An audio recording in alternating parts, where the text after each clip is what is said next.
Why don't you just vanish? My sister shouted, furious and blaming me for everything wrong in her life. My parents didn't defend me. They actually sided with her. I didn't say a word. I just walked out in silence. Then today, out of nowhere, my phone lit up with 14 missed calls. 28M. Never thought silence could be so powerful until I used it to completely destroy my family's world. The shouting match happened 3 months ago, but I can still hear my sister's voice echoing through our childhood home. She stood there in the living room, face red with rage, pointing her finger at me like I was some kind of disease. She blamed me for her failed marriage, her dead-end job, her mounting debt, even her inability to have kids. According to her, I was the golden child who sucked up all the family's luck and left her with nothing but scraps. My parents sat on their worn leather couch, the same one where they used to read us bedtime stories. But instead of defending me, they nodded along with every accusation. Mom even added that maybe I should consider moving across the country to give my sister some space to rebuild her life. Dad suggested I was too successful for my own good and that it made everyone else feel inadequate. I stood there taking it all in, watching 3 people I'd loved my entire life tear me apart piece by piece. When my sister finally screamed those words, asking me to just vanish, I felt something inside me break. Not my heart exactly. Something colder. Something that had been holding me back from seeing them clearly. I walked out without saying a single word. No dramatic exit speech. No slamming doors. No tears. Just silence. That silence became my weapon. I drove straight to my apartment and began planning. Not some elaborate revenge scheme from a movie, but something much more devastating, complete and total absence. I realized they'd built their entire emotional ecosystem around having me as their scapegoat, their safety net, their punching bag. What would happen if I simply disappeared? The first step was easy. I blocked all their numbers and social media accounts. Then I contacted my bank and removed my parents as emergency contacts. I'd been sending my sister money for years, small amounts she never asked for directly, but always hinted at needing. That stopped immediately. The family group chat where I usually shared updates about my life went silent from my end. But I didn't stop there. I knew my family's weaknesses better than anyone. My sister had been using my address for her credit applications because her own credit was destroyed. I contacted the credit bureaus and had that changed. She'd also been listing me as a reference for jobs, so I called the 3 companies I knew she'd applied to and politely withdrew my recommendation, explaining that I'd been mistaken about her qualifications. My parents had been relying on me more than they'd ever admitted. I'd been their tech support, their financial advisor, their emergency contact for everything from medical appointments to home repairs. I systematically removed myself from every system. When their internet went down, they'd have to figure it out themselves. When Dad needed help with his taxes, he'd have to hire someone. When Mom's car broke down, she'd have to call a mechanic instead of her son. The most devastating part was the family business. Dad had been talking about retirement for years, always assuming I'd take over his small accounting firm. He'd never officially offered it to me, but he'd structured everything around that assumption. I contacted his business lawyer and formally declined any future involvement. Then I sent a certified letter to Dad's business address, making it clear that I would not be inheriting, managing, or financially supporting the business in any capacity. For 3 months, I lived in perfect peace. I threw myself into my work, started dating again, took up rock climbing, learned to cook Thai food. I made new friends who didn't know anything about my family drama. I discovered who I was when I wasn't constantly managing other people's emotions and expectations. My phone never rang with their numbers because they were blocked. My email filtered out their messages automatically.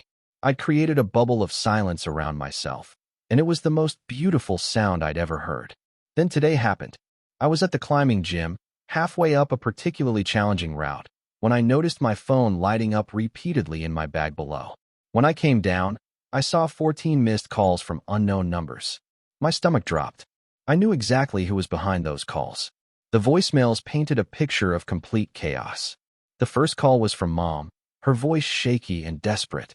She'd gotten a new phone number to reach me. She told me that Dad's business was failing without my help, that they'd lost 3 major clients who'd specifically asked for me. The IRS was auditing them because Dad had made mistakes on his taxes without my guidance. The second call was Dad, trying to sound stern but failing. He demanded I call him back immediately to discuss the business situation. He said I was being childish and that family obligations didn't just disappear because of one argument. Calls 3 through 7 were my sister, each one more frantic than the last. Her voice cracked as she explained that she'd been evicted from her apartment. Apparently, she'd been using my credit and address for more than I'd realized, and when I cut off access, her financial house of cards collapsed completely. She was staying in her car and needed money for a hotel. The remaining calls were a mix of all three, sometimes together, sometimes separately. Mom crying about how the family was falling apart. Dad angry that I'd sabotaged his business. My sister begging me to help her, promising she'd never treat me badly again.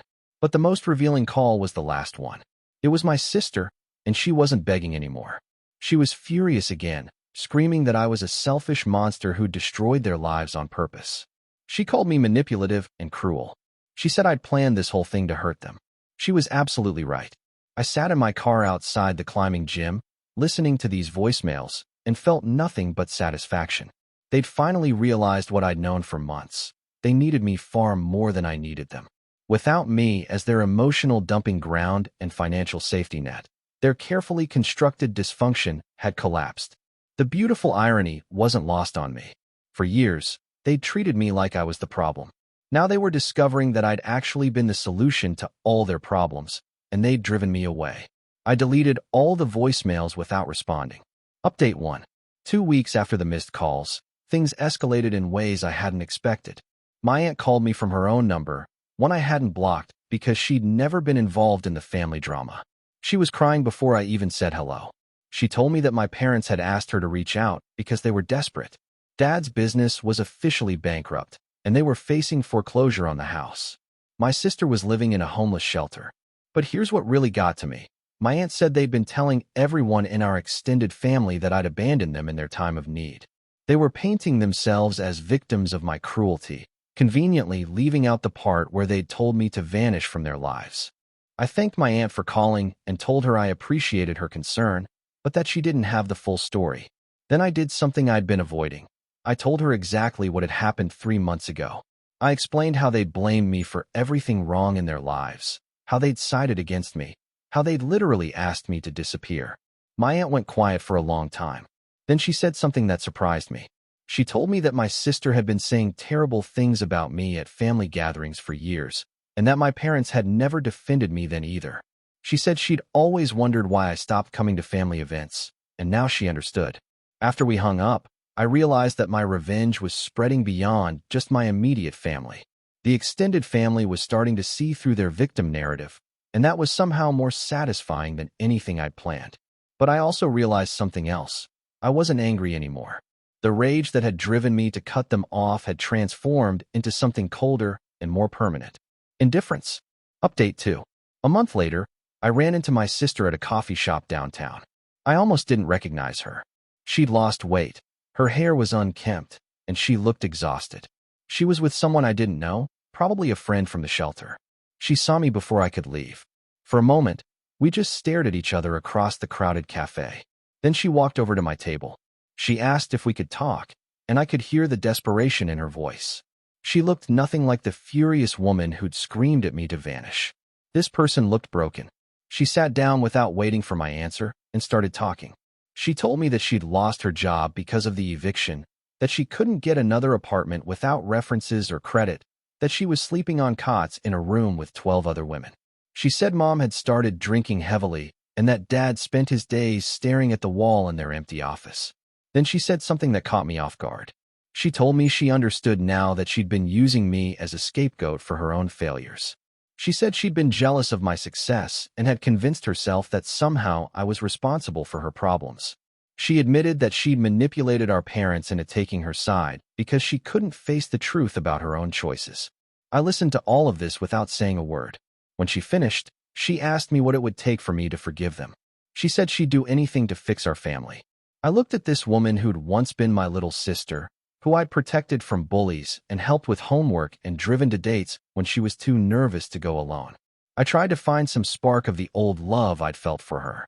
I couldn't find it. I told her that forgiveness wasn't the issue. I explained that I'd simply accepted their request for me to vanish from their lives. I said I was happier without them than I'd ever been with them, and that their current problems were the natural consequences of their own choices and actions. She started crying then, ugly sobs that drew stares from other customers. She begged me not to let our family die like this. She promised that things would be different if I came back. I stood up to leave, and she grabbed my arm. She asked me how I could be so cold, how I could watch them suffer when I had the power to help. I looked down at her hand on my arm and told her that she'd taught me how to be cold. I reminded her that she'd spent years blaming me for her suffering, and now she wanted me to take responsibility for ending it too. I said that was exactly the kind of thinking that had destroyed our relationship in the first place. I left her sitting there crying, and I felt nothing but relief. Update 3. It's been 6 months since I walked out of that house, and I'm writing this final update because something unexpected happened yesterday.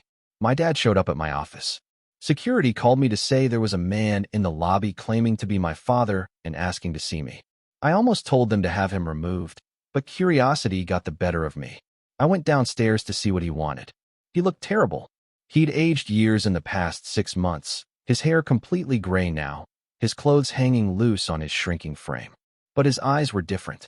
The entitled anger I'd always seen there was gone, replaced by something that looked like genuine remorse.